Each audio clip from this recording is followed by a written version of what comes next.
Hi, welcome to my channel. My name is Nurse Terry, and today our topic is pregnancy week by week, and we'll be starting with the first trimester, that is week 1 all the way to week 12. So watch till the end so that you may not miss any single step. It doesn't grow, give up, let it go.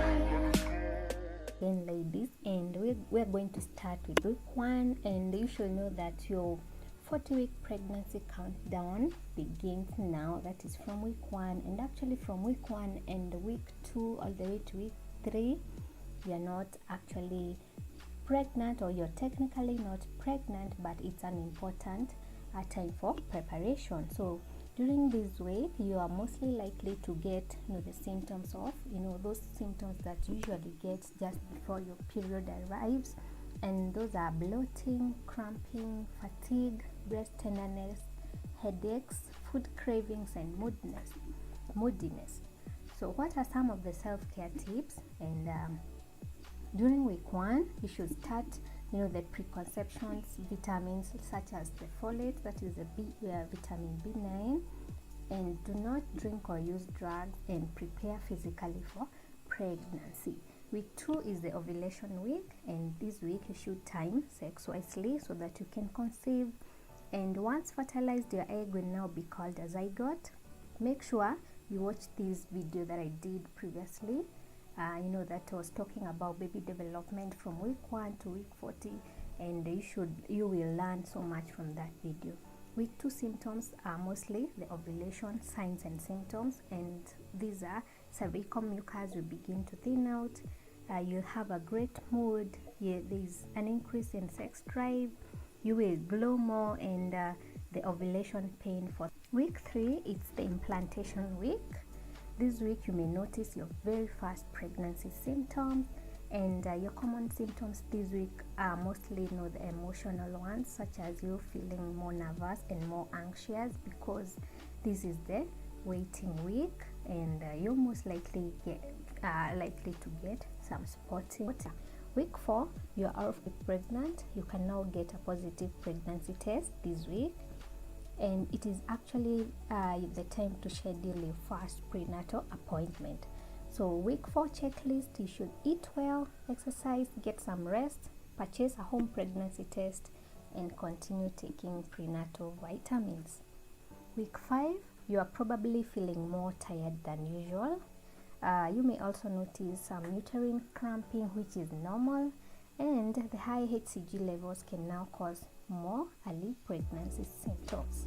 And the common symptoms this week include a missed period, breast changes, that is they will be tender to touch, they may seem larger than usual, and the fatigue, morning sickness that could include nausea and vomiting, extra bathroom trips, that is frequent urination, and a range of emotions. Sometimes you're sad, sometimes. For week 5, continue taking prenatal, be active, make safe food choices, visit the dentist because of the gum changes that occurs during pregnancy, avoid pregnancy dangers, that is do not take over-the-counter medications, do not smoke, take alcohol or any recreational drugs, do not engage in harmful activities.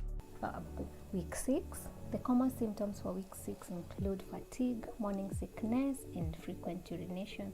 So what are some of the things that you need to do? Continue taking prenatals, get some extra rest, stay hydrated, 10 to 12 glasses of stay hydrated, that is take 10 to 12 glasses of water. Be prepared to combat nausea. Start a pregnancy journal or a notebook, and start your prenatal visits. Start your prenatal visits if you haven't already. Week 7, your baby's heartbeat can be felt on an ultrasound, and you may have that pregnancy glow. Week 8, your uterus is about the size of a grapefruit, and abdominal cramps are normal at this point, and the baby now has all the organs. Some of the symptoms that you may experience include dizziness, cramping, lightheadedness, feeling cold, clammy, and nauseated. Week 9, warning: the mood swings are real and they may peak this week. So to-do list: get a cup size bigger bra, and you may tend to have sore or itchy breasts, which is a common phenomenon. 10. Dreams may be more vivid and more strange, and you may notice a dip in blood pressure and blood sugar as your body is producing more blood for the baby. These two can bring about more daytime sleepiness, so you may feel more sleepy during the daytime. Week 11. If this isn't your first pregnancy, you might start to show, and your hair may start to change the texture and grow faster. Nails may also become stronger and more beautiful, just like the hair. Week 12. Nausea and vomiting may ease, and your regular clothes are probably feeling a little bit tighter than usual. Some of the common symptoms that you should expect this week include clothes are not fitting well, and relief from symptoms such as nausea and vomiting and frequent urination. 50% of women will notice some change in their skin pigmentation, and this is called the pregnancy mask, and this will last until the end of the pregnancy. So we are done with the first trimester of pregnancy. That is everything that will happen during the first trimester, and that is everything that you should expect. So make sure you watch the second set, which is the second trimester from week 13 all the way to week 28, what to expect and everything that goes on there.